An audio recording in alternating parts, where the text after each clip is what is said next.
Olá, bom dia. Bom dia, pessoal, tudo bem?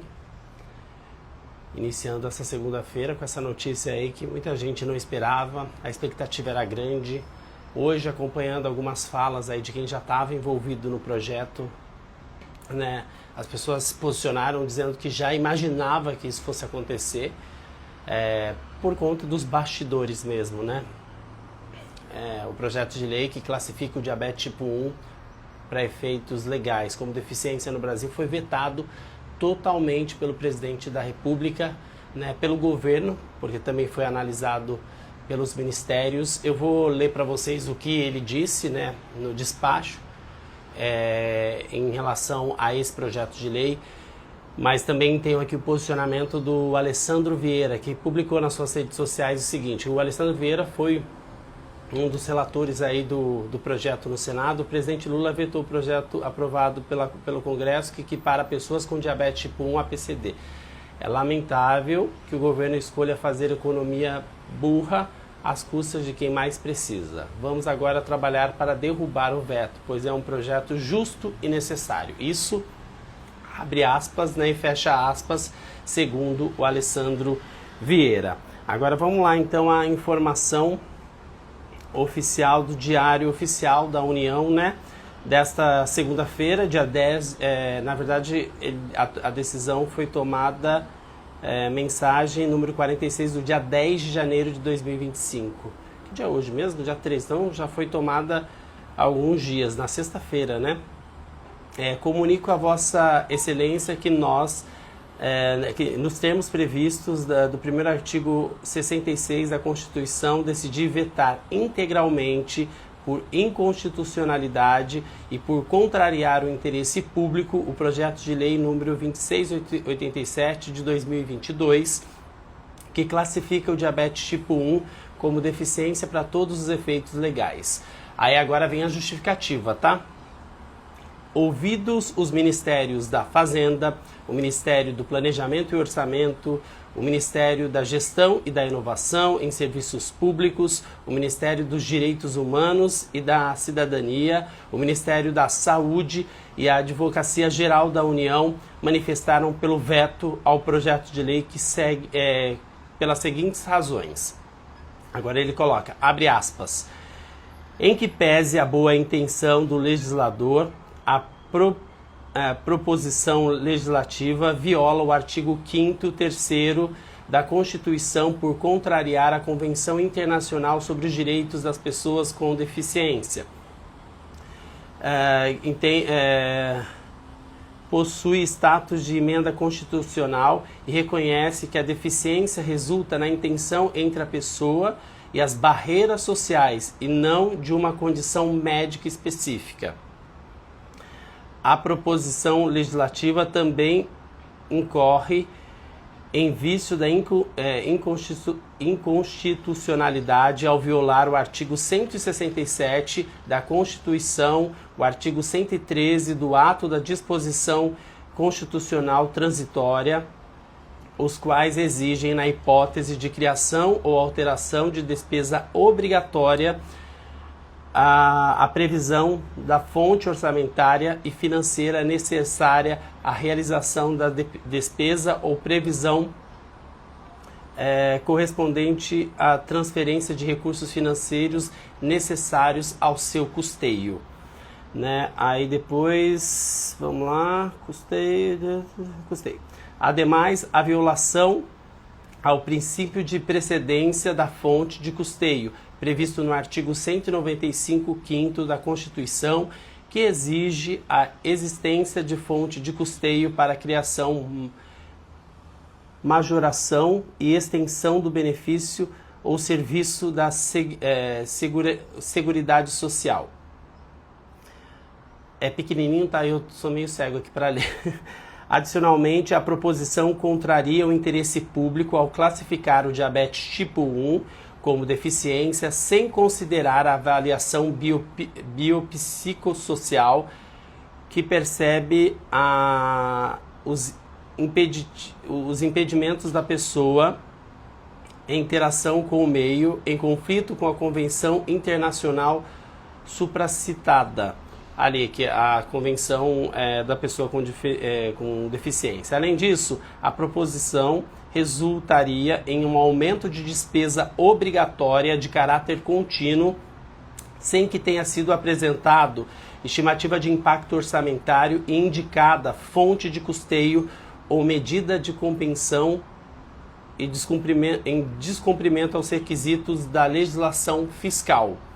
Esse, senhor presidente, são as razões que me conduzem a vetar o projeto de lei em causa, as quais submeto à elevação à apreciação dos senhores membros do Congresso Nacional. Número 47, de 10 de janeiro de 2025, restituição ao Congresso Nacional de autoridade do projeto de lei que sancionado se transforma na Lei 15.099 de janeiro de 2025. Vamos lá. Então, na verdade, essa foi uma decisão publicada no Diário Oficial da União, a avaliação, né, e essa decisão ela foi tomada no dia 10 de janeiro, portanto, na sexta-feira, e foi publicada só agora no Diário Oficial da União. E o presidente da República optou em vetar integralmente esse projeto de lei, baseando aí em umas questões, segundo ele, inconstitucional e que não é de interesse público. E aí a gente tem que falar um pouquinho que essa luta a gente estava sozinho em relação ao projeto de lei. Porque se a gente avaliar, né, e aí eu estou falando a gente, porque é a comunidade toda que se envolveu para poder fazer essa pressão para que esse projeto de lei passasse pela Câmara, pelo Senado e chegasse até o presidente da República.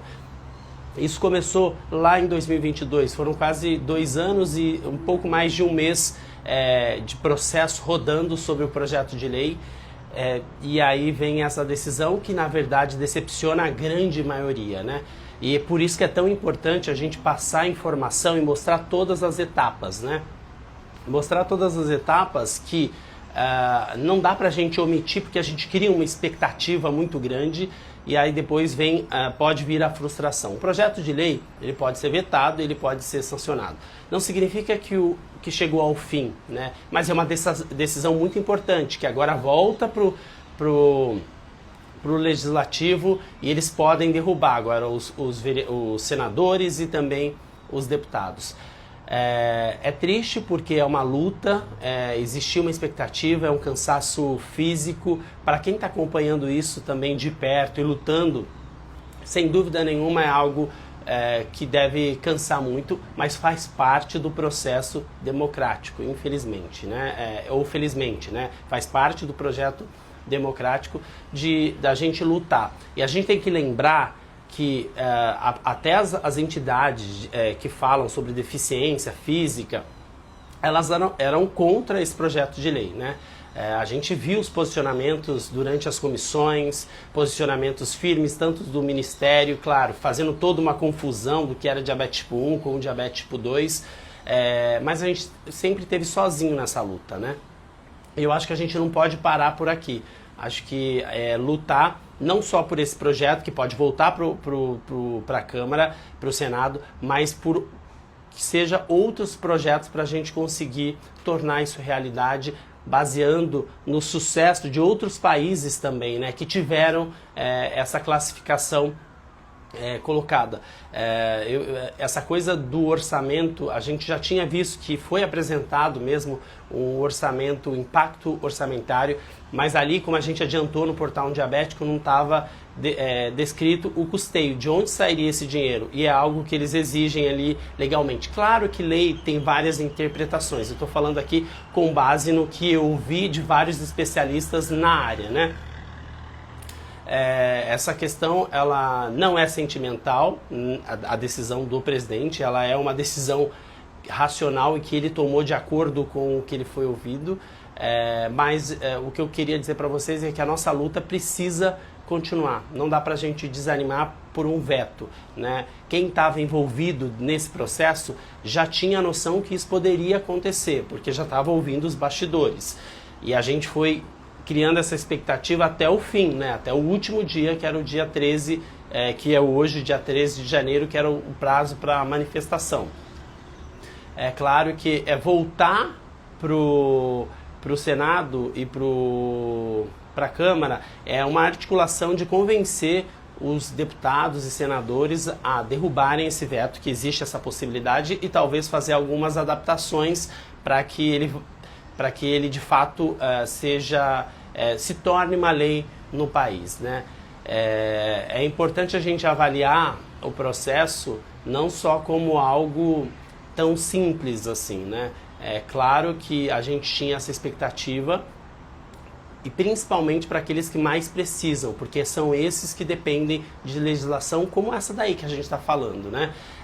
Eu acho que a gente tem que parabenizar quem lutou, quem bateu ali, foi ali em frente, foi atrás, mas o cenário que a gente tinha também era algo que preocupava em relação a essa aprovação, né? Início de ano, cheio de cortes, e aí chega um projeto desse para poder sancionar ou vetar. A gente tinha muita esperança, tá? Mesmo sabendo desse cenário, acho que a grande maioria tinha uma certa esperança em relação a esse projeto de lei. Não aconteceu, acho que o que a maioria gostaria que acontecesse, mas eu acho que é um momento da gente unir forças e não desistir. E não adianta a gente achar que é só atacar, xingar. O que a gente precisa fazer é ter argumentos para poder convencer de que isso de fato é importante, e é importante de interesse público, né, de um público de quase 600 mil pessoas, e talvez criar alternativas para que isso um dia seja uma realidade no Brasil. Não significa que isso não vai ser algo que um dia vai acontecer, mas é que criou-se uma expectativa, e a gente tinha sim essa expectativa que pudesse passar, sabendo de todo o cenário, de como foi aprovado, né, lá no Senado. Eu acho que todo mundo que está aqui agora revoltado, eu acho que a grande lição que a gente tira é continuar lutando, né? Porque a vida continua, infelizmente quem mais precisa não vai ter o acesso. A gente também sabia que se um projeto de lei como esse se tornasse lei, não ia ser também o fim, porque a gente ia continuar lutando para que aqueles direitos fossem garantidos, porque existem tantas leis e o que é cumprido na prática nem sempre é o que está escrito ali na lei. Então, é claro que seria uma vitória, um começo extraordinário de 2025 com um projeto de lei que se tornaria lei e beneficiaria essa população, mas ao mesmo tempo a gente tem que avaliar que a gente andou sozinho nessa, né? A gente não tinha nenhuma instituição de pessoas com deficiência do nosso lado. A gente viu que todas as posições dos ministérios ali naquela comissão eram contra, então a gente já tinha alguns sinais de que a gente estava lutando sozinho e que dependeria da gente, de convencimento e até de um projeto de lei que trouxesse, né, todos os argumentos. Eles encontraram algumas brechas para poder então dizer que, umas brechas ou contestação, e alegaram inconstitucionalidade. E aí uma decisão dessa é muito maior do que a gente imagina, né? Porque toma-se essa decisão e volta para o Senado, ou para o Legislativo, que é a Câmara e o Senado. E agora a gente torce para que esse veto seja derrubado. E a gente acredito que tenha um prazo ali de decisão para que esse veto seja derrubado ou mantido, né, pela Câmara. E aí então a gente vai aguardar. Eu não sou petista não, meu amigo. Eu não sou petista. As pessoas vêm aqui para me xingar. Eu não sei nem de onde vocês estão tirando isso. Eu estou aqui trazendo informação para vocês. Eles encontraram uma forma de argumento. Eles trouxeram coisas da legislação que justificassem isso. É isso, o Lucas está sendo muito, não existe Lula e Bolsonaro, eu não estou aqui nessa disputa, pelo amor de Deus. O mundo é muito maior do que isso. Enfim, gente, tá voltando, vou deixar essa live salva, não vou entrar nessa disputa cega de gente que acha que direita e esquerda só existe isso no Brasil. Enfim, o projeto de lei tá aí, então foi vetado, a gente volta pro Senado e a gente aguarda. Beijo grande para vocês, boas glicemias. Obrigado por quem acredita no meu trabalho. Agora, essas pessoas contaminadas por opinião política, meu amigo, talvez não seja aqui o seu lugar de ter informação isenta, tá bom? Ali, lê o que foi publicado no Diário Oficial e vê o que eles usaram de argumento. Porque senão fica uma questão muito rasa de informação. Enfim, eu estou passando apenas o que foi colocado no Diário Oficial da União, que é um documento oficial. Beijos, boas glicemias e até a próxima.